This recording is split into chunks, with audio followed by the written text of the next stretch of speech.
干啥都先上咸鱼。本节目由神奇的咸鱼独家冠名播出，自适应喜临门呼呼任性睡。本节目由喜临门呼呼联合赞助播出。这一期这个新人演员，我觉得比上一次那个气势会更强了。是，但感觉今天这个演员怎么危机感更强？怎么反正？来下一张啊！这太像了，这一张加油，知道？不要，这样打在这儿。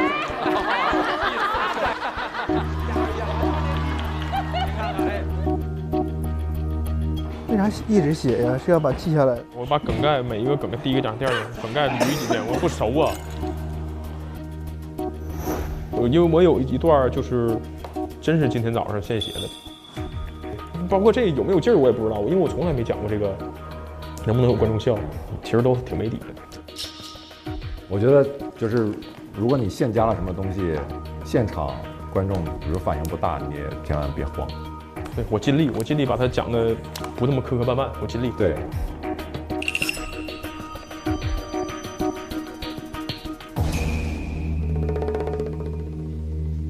那么下面一位，他非常擅长用眼神杀人，这一位就是我们的东北大姐来了。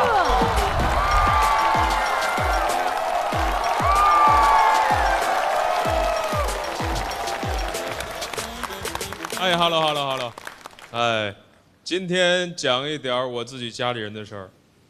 我已经成家了，我现在有自己的老婆和孩子，我太太比我大了6、7岁。在东北，如果你找一个比你大好几岁的，身边好多哥们儿有异样的眼光，觉得大小伙子你往那一站1.8米几，你找个比你大好几岁的，好像图人点什么。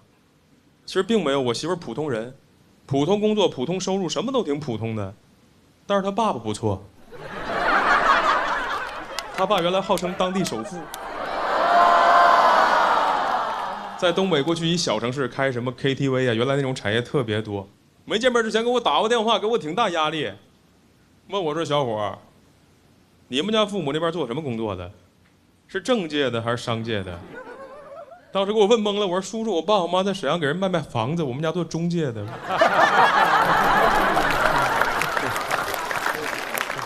我妈其实就是那种标准节俭的东北妈妈，节俭到什么程度？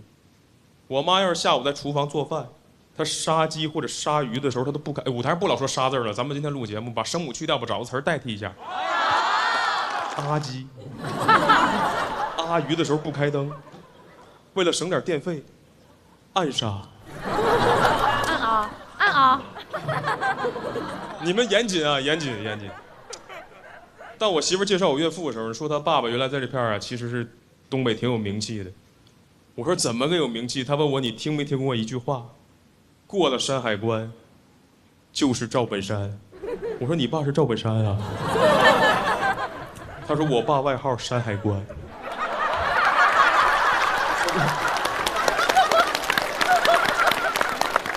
他说他爸踩过缝纫机。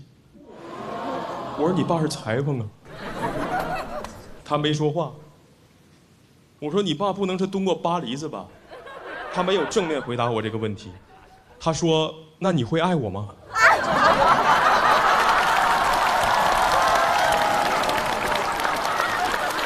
我说实话，在爱情的试卷中，我从来没见过这道题。这出的也太偏了。我上一个见问题问的这么偏的那个人叫王艺龙。他说如果我是 DJ 你会爱我吗？你们听过那首歌吗？如果我是 DJ 你会爱我吗？我说实话，我第一遍听这歌的时候，我一直以为是大老师唱的呢。因为我感觉特别顺。如果我是 DJ 你会爱我吗？滴滴答滴滴答。来，太顺了。认了，这俩歌差了10几年了，没事。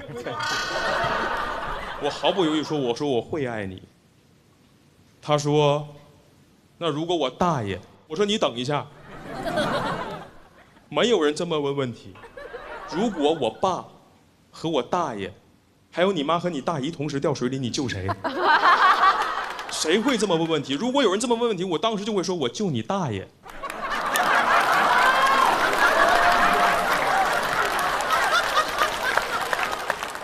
我第一次到他们家吃饭，我感受到了一点压力。一个中年人坐在沙发上看电视，我进去说叔叔好，我点头往里走，坐在他旁边。他这时候摩挲自己那个纹身，问我：“小伙儿，害怕呀？”我没有想过，我进岳父家的第一句话会奔问到问题是害怕呀。我感觉自己像进土匪窝一样，感觉他下一句话就要问我脸怎么红了，我说精神焕发。怎么又黄了？我防冷涂的蜡。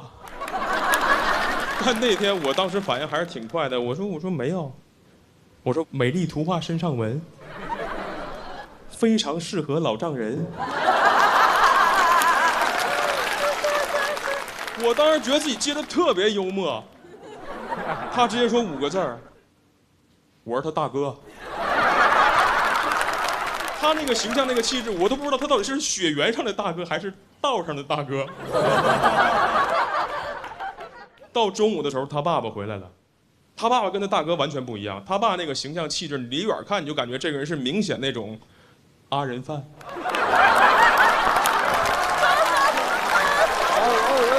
厉害厉害厉害厉害厉害厉害，可以可以。我吃饭时候我不抬头，我右边坐着他爸爸，左边坐着他大哥，我就低头吃我自己的。他爸挺关心我说怎么小伙，脑袋疼啊？我说可能有点头疼。他说没事我给你摁。他爸爸过来帮我揉太阳穴，越揉越难受，越揉越难受。他爸给我揉太阳穴，这么揉。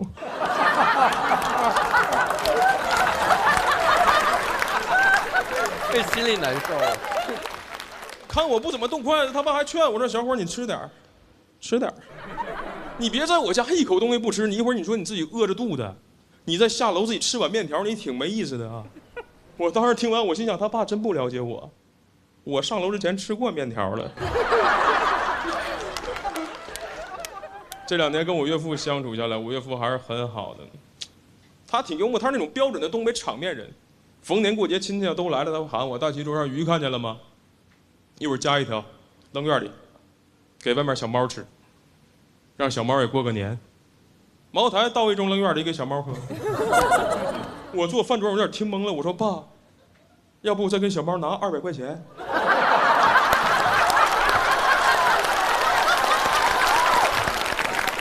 太要面了。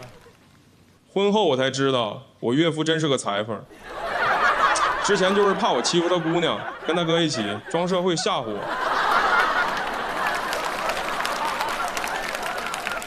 但我现在非常感激我岳父，是因为我岳父现在在上海陪我沪漂，他帮我带孩子。老年人啊，60、70岁到一个上海那种城市陪你沪漂，他好多不适应啊。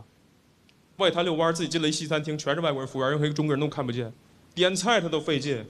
老外在说 "Excuse me"， 我这说一大堆英语，我岳父对菜单憋了半天，憋一句："Hey Siri"。前2年过生日，我带他去那个海什么捞。我知道人不让提，我特意的。重新接一下啊，那天那服务员确实挺好，很热情啊。他过生日嘛，给他当时那会儿跳什么科目3，又甩面条，老头挺高兴。直接从包里拿500块钱给服务员。人说先生，我们这块不让收这个，说孩子没事拿着。说先生，我们这块真不让收，孩子没事你拿着拿着。我姑爷，东北看小猫给200。人说先生不是钱多钱少，我们这块不让收这，说孩子没事你拿着。你要实在过意不去啊，你不行再给叔来点别的服务呢。一句话给服务员说懵了，上门口给他做了个美甲。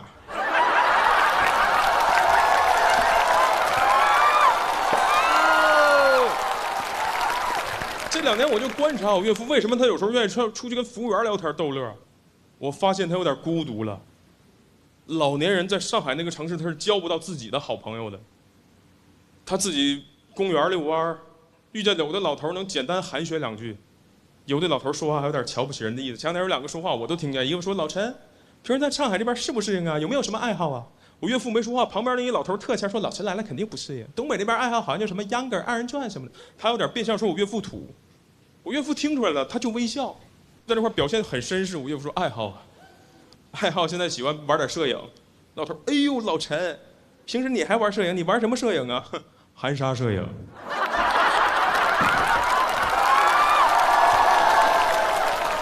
扬着了，现在。太棒了！比昨天还棒！哇！谢谢。大吉！大齐这太棒了，前面铺的啊，哇，太酷了！从此以后没有办法直视阿拉伯人这个词了。阿基米德。阿拉小海里。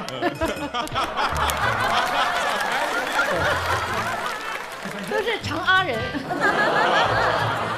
不能再啊了，然后那个再啊会儿吗？会发了。阿奇玛，然后那个阿僧啊，然后那个不是。您倒劝劝自个儿啊！您说这话往心里去呀！党委，对吧？哎，我觉得这个里头太深，因为你最开始说那阿跟沙的时候，我们还说这个没必要啊，后边的层层递进，哇，太精彩了，真的好棒，超级的精妙。对，它节奏非常稳，就能靠这么娓娓道来的这种语态，然后让大家这么笑，真的很难得。很厉害，而且他今天在台上的状态，我感觉有那种瞬间，你就觉得这就是我们去平时开放麦的那种稍大一点场子那种酒吧。对，我现在就是做这个脱口秀酒吧的，在北京干杯。啊，已经做到了3个，是不是？啊，对，这黄了。怪不得今天做造型的时候说给他来点稍微就是活泼一点的，他说不，我就得这个造型。我说哦，一下听了就明白了。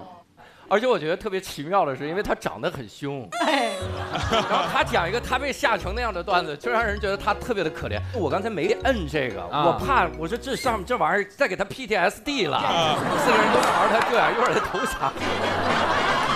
其实我岳父这个人是他微笑起来就很面善，他要把脸绷在那儿的时候，他就很严肃很吓人。他长得挺像于谦的。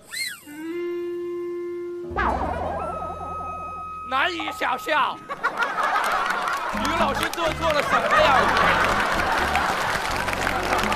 你岳父听过这个段子吗？我从来不讲，岳父只要来了的话，我就换段子。但是今天岳父来了吗？你看谁来没有？没有，不能带他来，他有他的，他带孩子呢，他还得。哦，其实我想问一下，因为小璐姐结婚了，对不对？大老师结婚了啊，对，那你们见对方家长吗？见。什么意思？都躲着，说家长进人家以后都这么进去吗？我提一个问题，给我提成这样。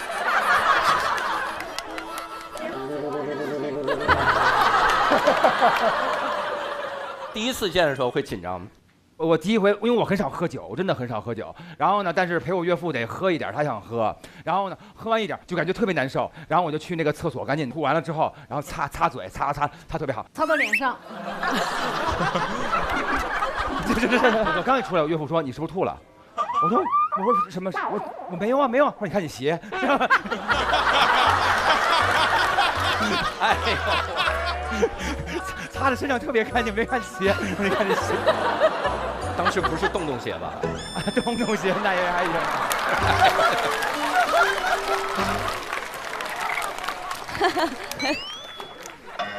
哎呀，露丝，你现在是因为哪个反应过来是吗？洞洞鞋吗？哦，然后我也能说及时笑的梗。不是，我刚刚想的是大块的露不下去，你知道吗？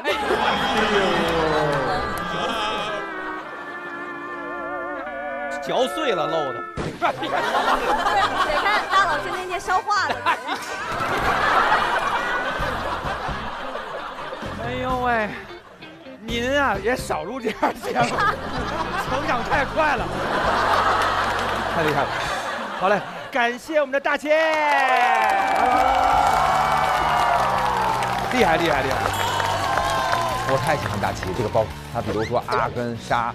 然后就这么点破玩意儿，最开始以为是说的有问题，然后但后边其实他一直在用这个当底儿一直推，就是他不是直接出的，他又会让你觉得听完之后也非常爆笑，之后但是回去会想，哎，这人就有点意思。大齐，我觉得前途无量，哎，大齐，最近大家都在交换烂梗，你有没有好玩的？咱俩交换一下。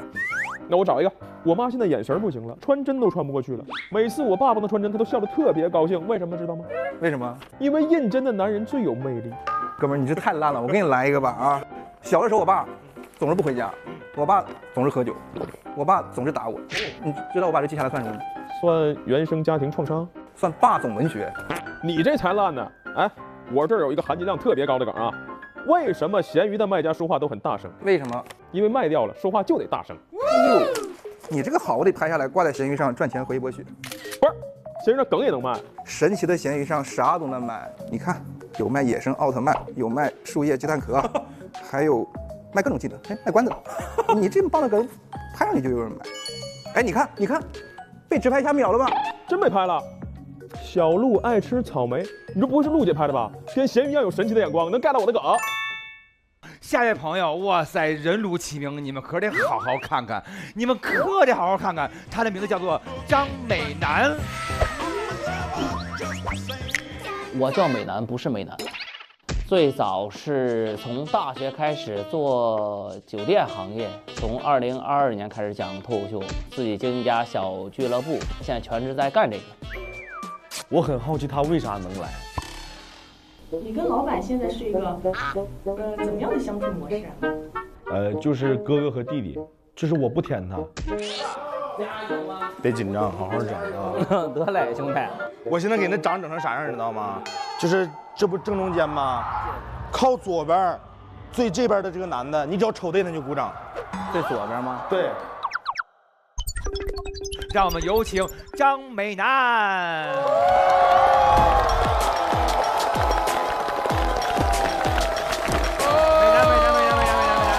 哎呀，这范儿可以啊！哎呀，你有这上来的。Hello， 大家好，我叫美男，欢迎你们。谢谢各位，叫美男啊。哈哈哈哈。诈骗什么意思？现在都不是问你为什么叫美男了，问我凭什么叫美男。我也问我家里为什么取这么一个名字，家里说是找那个算卦的给我算的。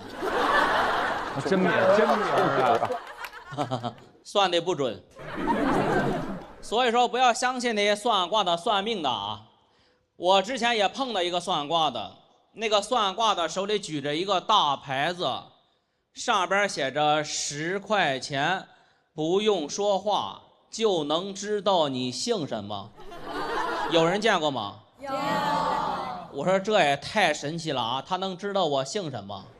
我就给了他10块钱，他就拿出2张纸啊给我来回看，最后真的算出来我姓张了。到今天我都没有想明白，为什么我要花10块钱知道自己姓张。后来我朋友跟我说，你一开始给他微信付款是吧，就显示你姓什么。哎呦，因为我特别喜欢旅游，我平时会发一些旅游的攻略，有用啊。前一阵子去了一趟南昌，有人去过吗？去过哈，有个景点叫滕王阁，如果你会背诵滕王阁序的话，可以免门票。我当时还想，你说当年高考刺激我都没有背过，有可能会因为明天那50块钱门票去背吗？太会了。因为你如果今天晚上背过的话，明天就能省50，你都是给自己学的呀。我听说背诵免门票，当天晚上就失眠了，睡不着。我说我今天晚上一定要背过，背到第2遍就睡着了，太好睡了呀。说什么年轻人现在都容易失眠是吗？你看书啊，书中自有黄金屋啊，书中自有褪黑素。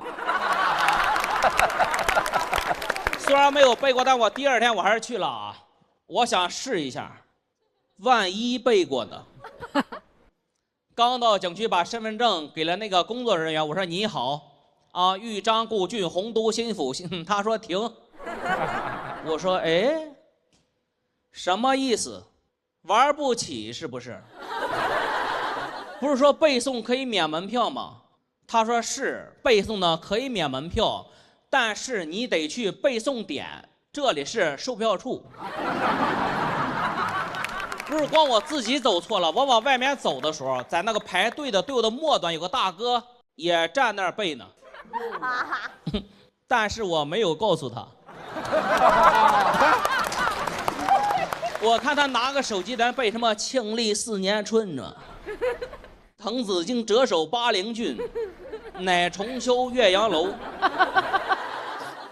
我就知道完了，告诉他来不及了。我自己去了背诵点了，有人去过吗？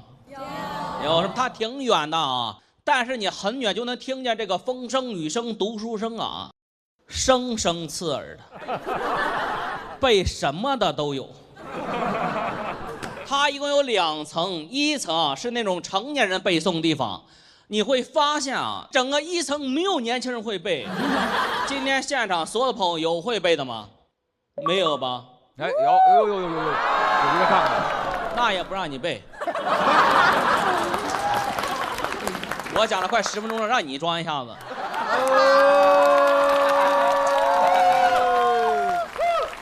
就没有。我发现一个大爷年龄非常大了，我说大爷，你会背吗？大爷说，我会默写。我说那你可太棒了呀。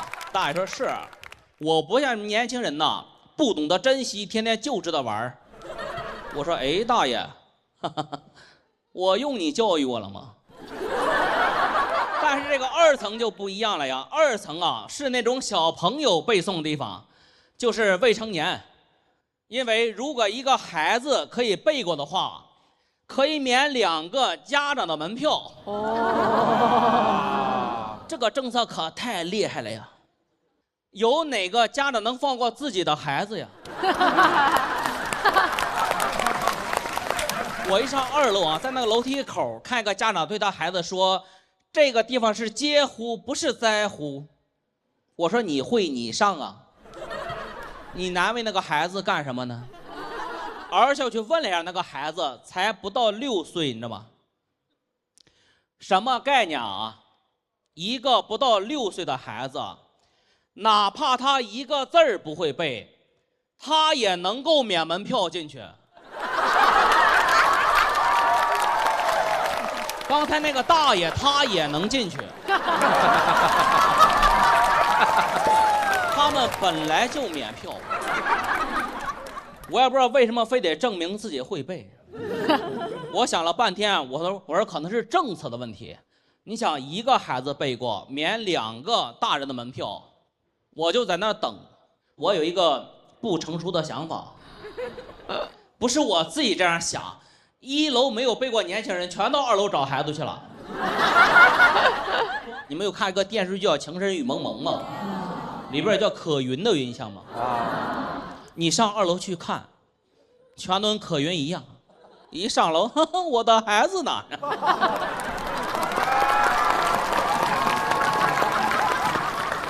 哎，后来真的让我抓到一个啊，一个小男孩自己去的，11岁，上去没有5分钟就背完出来了。我说，哎，兄弟，我说你能带我进去吗？他说要100块钱。好，掌声送上给我们男，谢谢。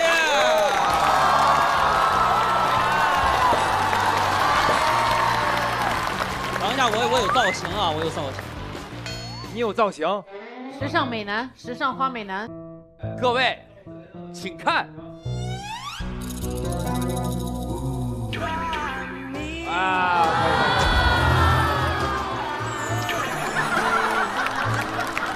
很棒，很棒，很棒。因为他今天进造型室的那个诉求就是他觉得他发际线有点高，我就给他整个刘海儿。哎，我觉得非常好。但是为什么没有这样上来？他们说这有点像制片人上来了。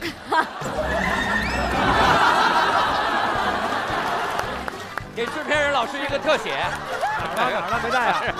啊，在导播间，导播间需要有一台机位。哇塞，这个样子不模仿刘欢也是糟践了啊！然后还有了，但是他长得太像咸鱼了啊！还真是，没事，不重要。重要是在于刚才那位老师，刚才举手那位想装一装的同学，展示一下呗。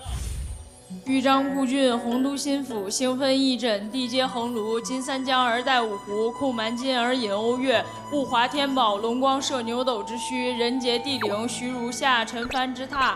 雄州雾列，俊采星驰，台隍枕夷夏之交，宾主尽东南之美，都督阎公之雅望，齐己遥临，欲闻新州之义范，詹维赞助，詹维赞助。詹维是谁？张维是谁？厉害！题目他背的对吗？对呀，没人知道，该对吧？因为全场只有一个人他会背。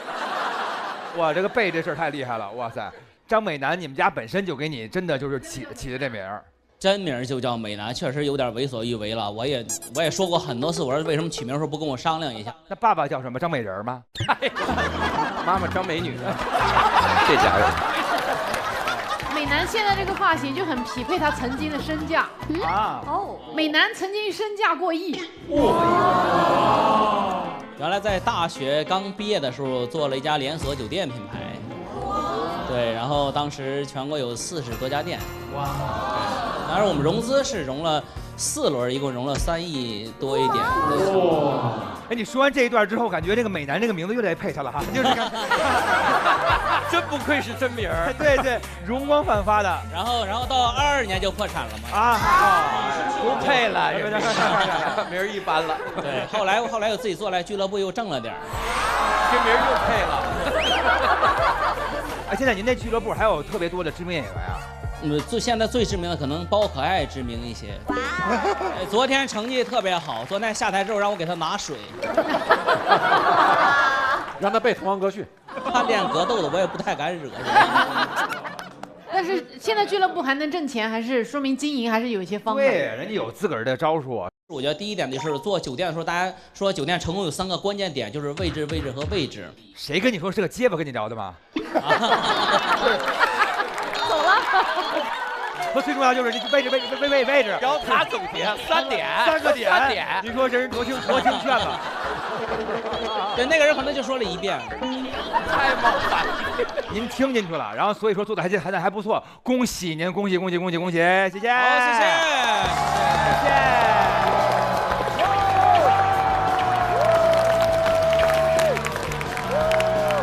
又不是地上根本就没有男的。老板反映说，到场上发现第一排第3个不是他。不是他没记住。又不是地上根本就没有男的。我说的是第一排最左边内行的那个最靠右边的这个人。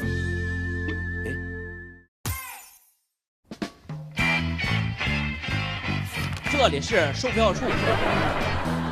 我讲了快10分钟了，让你装一下子。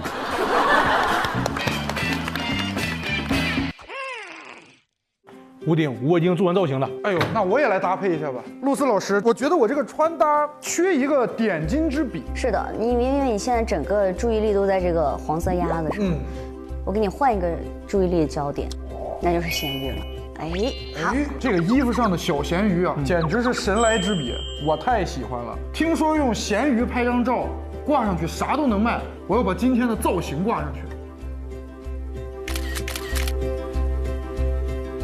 这你得感谢神奇的咸鱼，也是让你吃上穿搭博主的饭了。太好了，那露丝老师我们就先走了。好，走了，拜拜。好嘞，那么下面这一位就是我们今天的最后一位演员啦。兄弟，这么多年挺不容易，对吧？兄弟，我给你找个好地儿，咱们来一会儿。我把你送到这儿。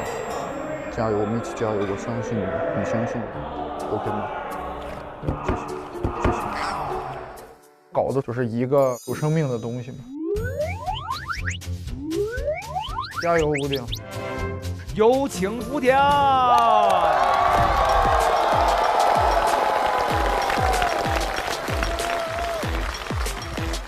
哎，大家好啊，很开心啊，最后一个了，怎么样？累不累？朋友们累不累？累啊！现在属于是张艺兴老师来了，累啊！这是大张伟给我设计的开场段子，这是他给我设计的开场段子。栽赃不是这段，我说我不讲，他说这累。他还给我设计了一个太羞耻了，我说我都不太好意思讲啊。讲一下啊，他说你就这么讲说，大家好，我叫吴鼎，我就不能在天黑的时候演，因为天黑会犯错，吴鼎会着火，然后真好使啊！屋顶会着火，屋顶会着火。来，呀！我还是不懂喜剧啊，好吧。OK， 开始最后的幽默啊。咱们深夜了，聊点成人话题好不好？好聊可以吗？可以吗？稍微尺度大一点好不好？不要紧张，聊点成人话题。租房，太刺激了，我告诉你，租房。哎，你们在长沙租房吗？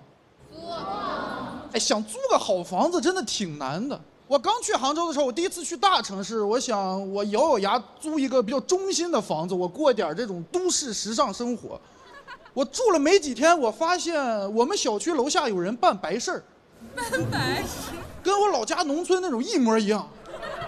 我不知道你们有没有见过，就有人去世了，然后找一堆乐队在那儿表演，在那儿唱歌念经，家人站底下看他们唱歌念经。我说这跟 live house 有什么区别？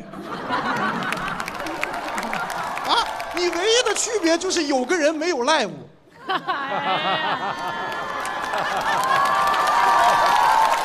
地狱小黄，你差不多行了。早晨8点唱到晚上12点，哪个乐队这么能演？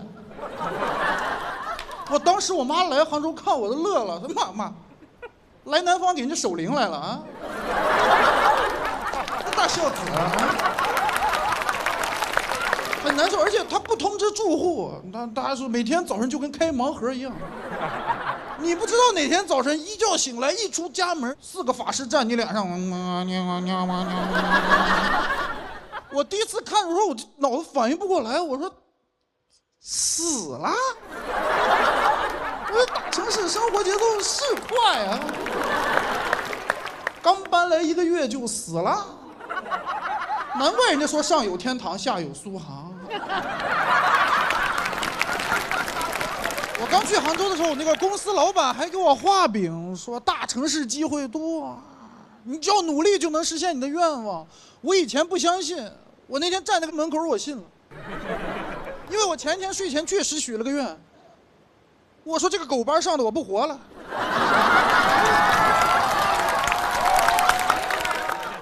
就偶尔一次咱们忍忍就算了，你1个月办3场是不是有点欺负人啊？3场连着办。我头一次看见办白事翻台的，那个灵堂不拆，和尚也不走，换家人们。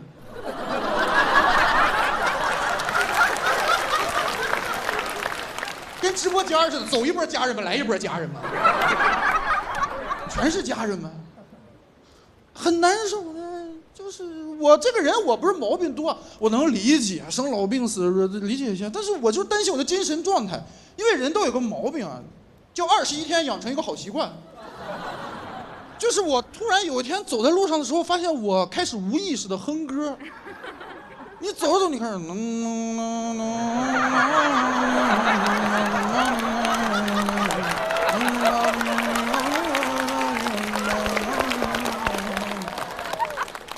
每天不洗澡也觉得自己很干净啊。最难熬就是第7天，第7天就开始就烧纸，我就在那看，我看到后半夜我都害怕，我感觉烧那个数量能把人赎回来。最好了，太多了，我就怕看到后半夜那个火腾一冒，老头走回来了。我回来了，他们说交够数了。不信吗？你们没有办法解决，你很难解决，因为这种事情确实你要尊重人家一下，也没有人敢很严厉的驱逐。我去跟他们聊过，我说那个不好意思啊，咱们我就是能不能就是照顾一下，他们就态度很好，就是道歉也不解决。他说那个小施主啊，你别生气，你别生气，实在不好意思。你这样，他说完从那个放贡品的桌上拿着瓶饮料说你喝瓶饮料来了，我说这个我就不喝了。他说哎拿着吧拿着吧，这都没人喝过。我说咱也不是怕人喝，他说你拿着吧，你别不好意思，这个外面买不着。零糖饮料喝过吗？零糖零卡更健康，对吧？哎呦，好，谢谢大家，谢谢。屋顶这必须得改，哎，屋顶，哇，屋顶，厉害，厉害！谢谢大老师啊，这太幽默了。大家知道我们这个屋顶，他是平时还能干嘛？你知道吗？他是桌游店老板。对，哇，大声说出你桌游吧的名字。我们的桌游店叫杭州开局桌游啊，然后店里有翟佳宁《喜剧之王单口季》的冠军奖杯展览啊。哇，好。为什么呀？为什么这俩都在一起了？因为我们关系很好。我说我开店，你随点什么？他说我把冠军奖杯给你。但是那个奖杯已经被这个来玩的朋友摔得差不多了啊！那么恨翟佳宁，同行的恨呐。然后他现在已经不能碰了，一碰就碎，我们就给他放顶上了，给老翟子供起来了。可以，您这故事都够阴的。咱家主打这个灵异脱口秀这一块的。哇，我只是听说过以前那个故事，就是拿起电话一直摁那个数字0，摁到第100次的时候，数字0就会坏掉。啊，对。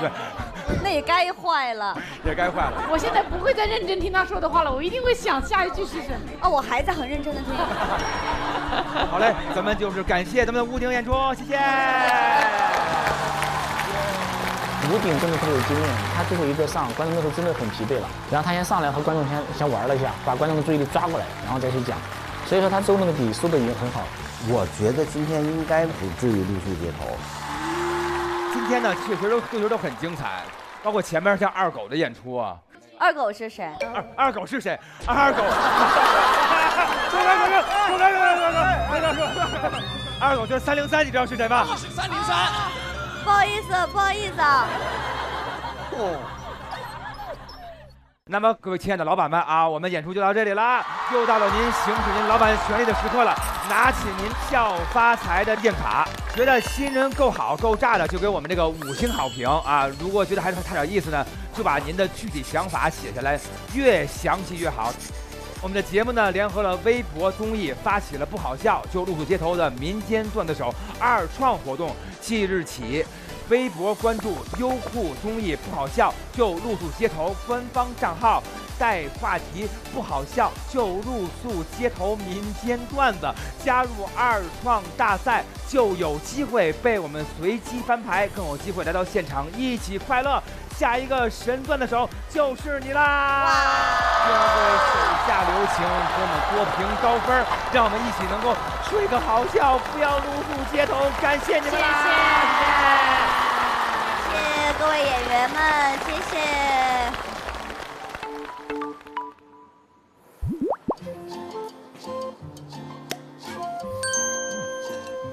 谁在做饭？哼，鼻子很灵啊！哇，好香啊！没想到周老板你不仅段子说得好，做面也是厉害。享受美食啊，和讲段子一样，要精准对位，段子纯粹，观众才买账。就像这瓶长康纯芝麻油，100%纯粹，才能100%对位。那以后我也试试，给段子增香。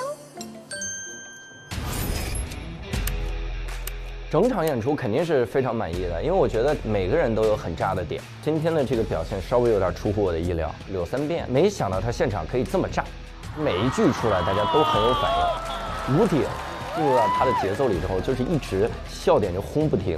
张美楠她就是节奏是很自如，耳目一新的应该就是大起义，所有人完全被他带入到他营造那个场景当中。张两是什么感觉？哼，这玩意儿不可能比之前差呀。但鹏哥，你今天真好，是我看过的里面最好的。谢谢你，我很满意。我这场演出比我们第1场效果还好。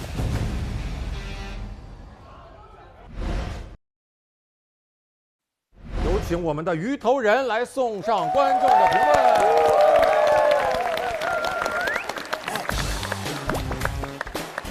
这不就是张美楠拿上来了吗？太像了。哎呦，哎，谢谢，好。意见卡已经在我们手里了。是的，今天啊，我们这个意见卡怪不着我们天一了，对不对？今天您没上场，哎，然后，不是天一，谁在这儿呢？我没上场，别把我忘了，大老师。肌肉记忆骂人呢，已经傻了，对不对啊？好嘞，行，我们先说一个这个好评吧。啊，得嘞啊，这个必须5星，特别开心，他说笑到肚子疼，没想到露丝这么有梗。哎，今天超级有梗，超级有梗，超级棒。你们对我好善良啊！不是，是真的，你成长超露丝快。今天放飞的非常飞，真的假的？接了很多很抽象的话。然后呢？超级棒。对啊，今天。你们姐妹这个。像那个老师在上课，然后一直在旁边蛐蛐，根本不管到。粉笔就要扔了啊！然后呢，好嘞，那么期待再次看见露丝，太爱看了，希望您多来。我们也希望，我们也希望。常驻，常驻，常驻，常驻，常驻，常驻，常驻，常驻。我先读个差评啊，这2星啊。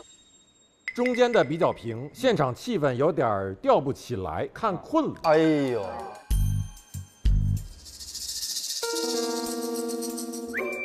尾也，他说开头尾不错。我这边也有一个2星的差评。哎呦，他说今天的段子没有生活感，一听就是为梗而梗。还没生火，他那门口都生火了。对呀，阿仁，你看这多生活。谁的生活呀？不是我的生活。我觉得观众有的时候会那种，就你经历的事儿太离奇了，他就会觉得是假的。没产生共鸣。多少以下？多少以下是露宿？70以下。昨天没有什么2星，但是。我还可以读一个好评，这是5颗星，5星，朋友们。嘉宾老师的氛围很搭，让现场效果 up。哎，演员朋友的节奏很好，很沉浸。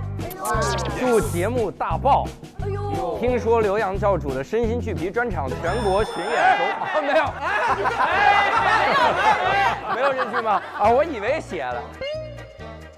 好，还有一个5星，说大盆超级有意思，哇哦！第一次笑这么大声，喜欢。谢谢长沙的观众，长沙观众太好了。盆哥可有，我这边也有，整体演出特别精彩，很有趣，全程笑得我脸痛。不能一顿夸，然后睡街上了吧？我觉得不至于，我觉得今儿不至于，真不至于。哎，我这里有一个有点吓人，1星的啊，不会吧？这位观众说：“为什么没有女演员？”这个确实了，这个我们得认。哎，是真正的就是在脱口秀里面女演员会少一些吗？现在越来越多，但相对多了，我觉得确实相对还是少一些。4、6吧，差不多。4、6，但真心希望对，应该更多人。而且咱们现场观众其实女生也多，然后共情的点会更多一些。对。咱们现在就要揭晓咱们的最终结果了。4星以上到70%才可以睡家里。今天晚上会不会露宿街头？有点不乐观。我感觉就是应该是把所有的差评都已经找到了。对，我感觉整体氛围好。这么说吧，咱们有8。78。80吧，8%。我找个班上吧，你这样我看你吧。那么本场的满意度它是什么呢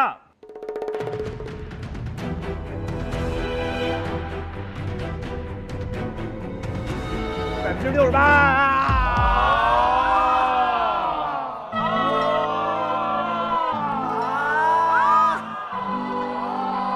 只差2%啊！露宿街头了。今天下雨。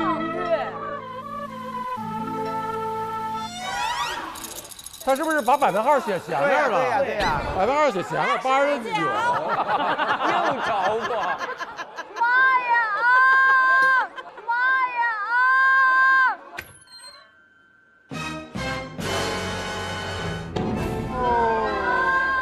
出去！来了。华强云进来了。我们的露宿街头已经来了。我是感觉啊，好久，哎，怎么说呢，想教主。这时候想起我了，小鹿，你不想教主吗？一起去露营吧。咱仨多久没一起住一块了？露营了，从来也没有住在一块儿啊。但我想问。我可以露宿街头，但露丝也要露宿街头吗？露丝从来不用露宿街头，因为露丝是捧场大嘉宾，因为今天他没演。你笑什么？你也得去啊！你去了能好，这个地方能睡2个人。我只是一个飞行家，太幸运了。哎，你背上这个伞包是飞行的，你飞行，你到哪一套？飞稳一点啊。大礼包。晚安，马卡巴卡。哎，你把你巡演的海报做成这个。对，来一张。也太身心俱疲了。来吧，各位少年们，走起来！拜拜，拜拜。别走啊！别走！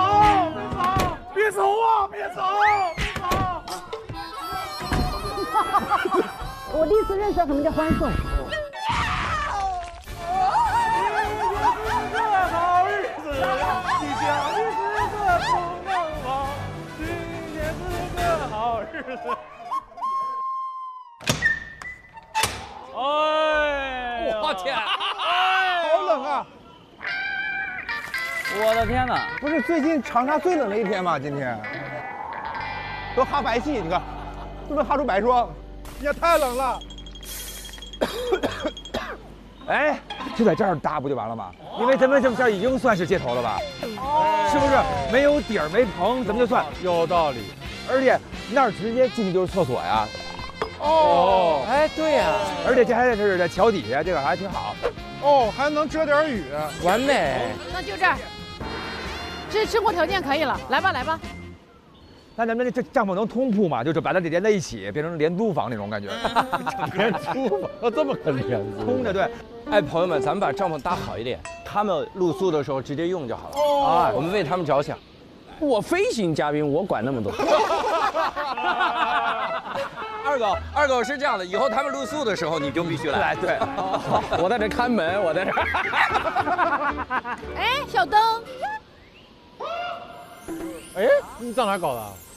里啊都有啊。哦，哎，这儿搭点灯，仿佛有一种浪漫的感觉。哎，对啊。哦，这还行，这应该是保温的。这是个桌子。哦，嚯，3室一厅啊，咱这个。这个不会是个风筝吧？就是跑起来之后，它就跟着你越来越大。这是什么？不知道，就牙刷。这都没地方接水，在刷牙。你怎么在刷牙呀？哎，怎么你哪来的水呀？你刷牙呀？我带水了，吃喝拉撒水我都带了。你不好好刷牙，你的牙早晚得漏窟窿，得杀神经。那玩意儿不但又花钱，而且呢你还受罪。其次，我第一个反应多吃点儿。本场的满意度是68%。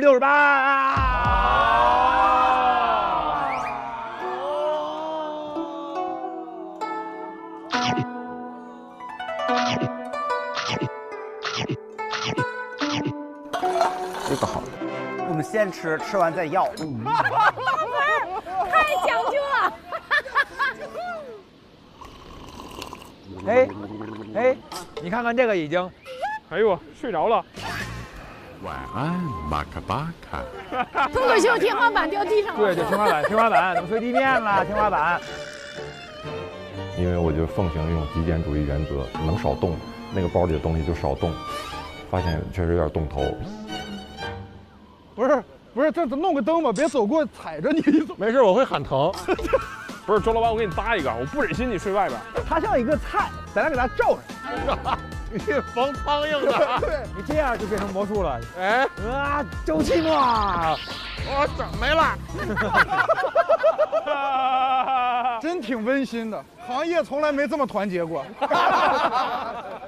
我上2天这个节目，其实我会觉得非常开心，因为我算低能量人群，就是我能从你们的情绪里面，你吸取了能量。对，我会有能量，而且是发自内心的觉得很开心。然后，而且我会觉得我听到了因为我前段时间去卖小吃摊儿，我就是想要听各自各样的人的生活和故事。我会觉得脱口秀演员有点像我们的嘴替，是的，就是说出很多不同的人的心声，跟他在那一刻会觉得是不是只有我一个人这样想？可是当脱口秀演员说出来那一刻，他会觉得说原来这么多人都是这样想的，对，所以其实，在那一刻我觉得就是共鸣，很重要，这个真的很重要。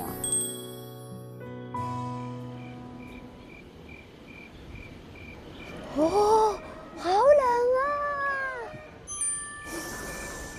好惨啊！哎，还挺开心的，搁那笑呢。哎，不是，他没说露宿街头是睡的意思吧？哇，嘎嘎乐！咱们查一查露宿的标准定义是什么？大老师才定义呀，我得睡一觉了。不是，咱在屋里查呀。你看看，哎，露丝来探班了。我给你们带那个保暖衣啥的。哇，感谢感谢！你带手机了吗，露丝？想报警还是？来吧。谢谢露丝，太善良了。火炉。吹还能着还是咋？为爱发电。流行的一种游戏。爱。哎呦，有点温度啊！是不是已经疯了？你们已经，我现在出来看你们精神状态，我就不对劲儿。低温会让人丧失高能。有没有说明书？啊，有说明书，老师们。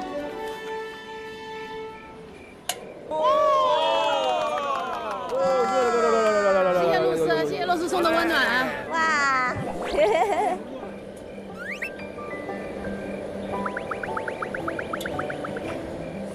还有这个呢，还能喝点热水啥的。烧水，烧水，烧水。暖宝宝。谢谢。这个你快打。好。按今天表演来讲，我觉得其实比昨天还要好。然后我就会觉得有没有可能出来露宿的直接送到最舒服的酒店？什么？什么？等会儿我没听懂。什么天使发言？这是？这才是最厉害的凡尔赛，是不是？不是，因为我觉得就不用太把压力给到观众了。比昨天好，是不是您感觉？我觉得比昨天好。那让昨天的他们来露宿不就？昨天也有我呀。那你不动了？那我就常住这个地方，有演出我就进去演，演完我回来歇着。反正我觉得今天真的挺好的。谢谢露丝，谢谢露丝送的温暖。辛苦了，辛苦了。告诉俺妈，俺不是孬种。行，走了。来吧，所有兄弟们，咱们入睡了。我们不好笑，已经在露宿街头了。接下来的飞行嘉宾，不管你是谁，跑啊，跑啊，跑啊，跑！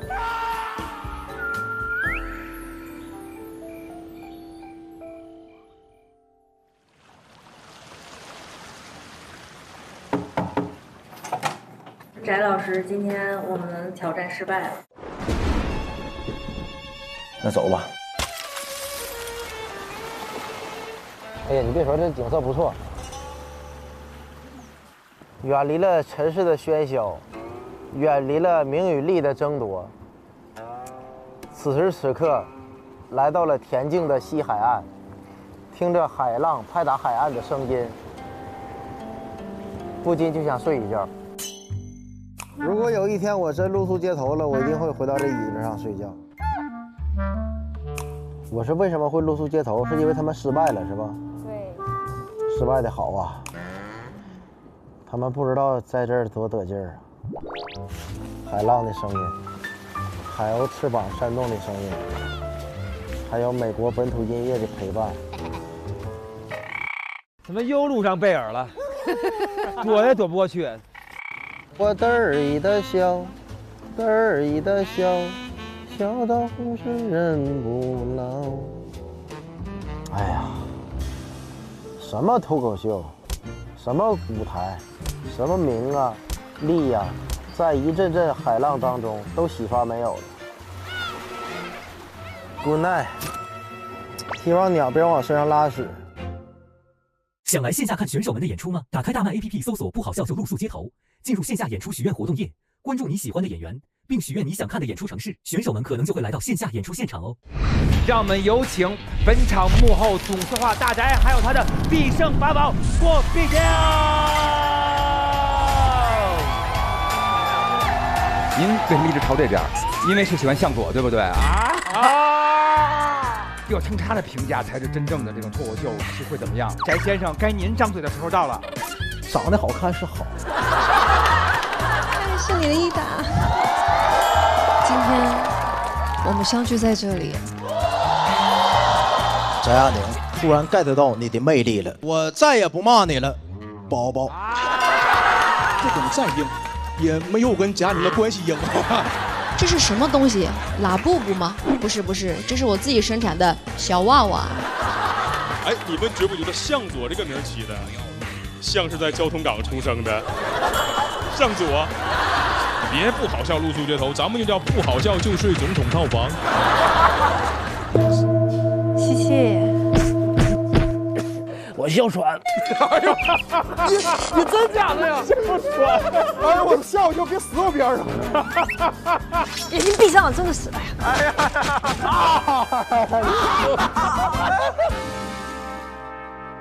嗨，大家好，欢迎来到露宿街头也要笑。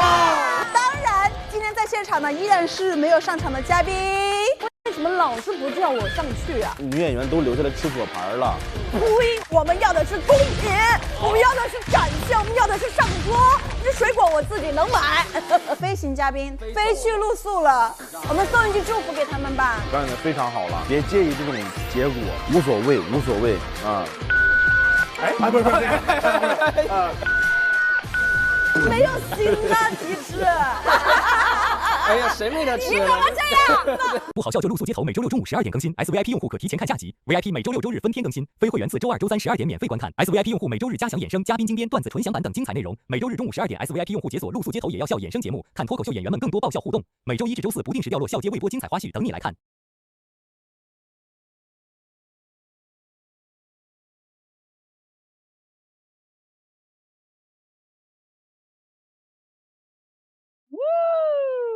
只要我不在乎，就没朋友们一起掌声！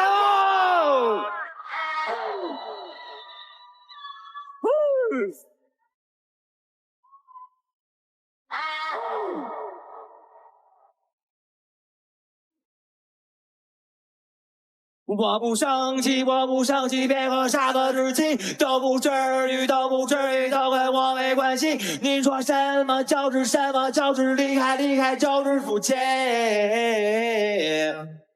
我不生气，我不生气，别跟自己较劲。我爱自己，要爱自己，我要爱我自己。这个世界美得要命，一生哲学叹气，远不走心。我说好的呀的呀，好的呀的呀，全都好的呀的呀，好的呀的呀，必须好的呀的呀，好的呀的呀。后面来找一切，只要我不在乎，就没人能够伤害我。只要我不在乎，就没什么能伤害我。只要我不在乎，就没人能够伤害我。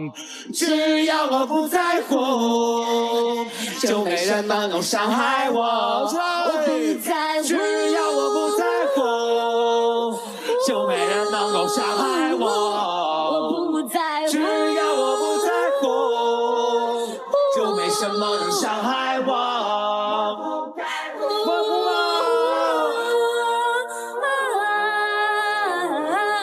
我不在乎，我不在乎。